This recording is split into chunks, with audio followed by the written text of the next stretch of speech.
Rent-own condo near Makati CBD? Akala mo wala na? Think again. Yes, meron pa. And this might be the opportunity you've been waiting for. For as low as 91,000 pesos, you can move into a newly built condo in Mandaluyong, strategically located right across Makati's Central Business District. But here's the catch.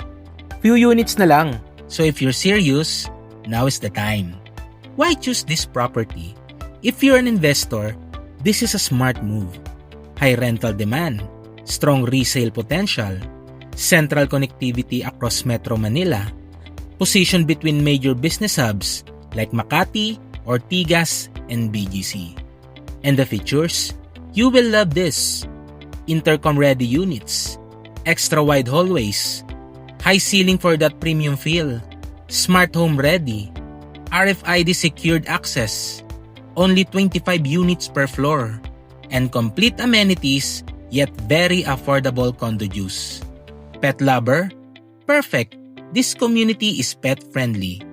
All-in price starts at 4.5 million, still negotiable and with flexible payment terms available. So don't just dream about owning a home near Makati. Make it yours. This is Reggie, your property consultant. Let's make your next smart investment happen today.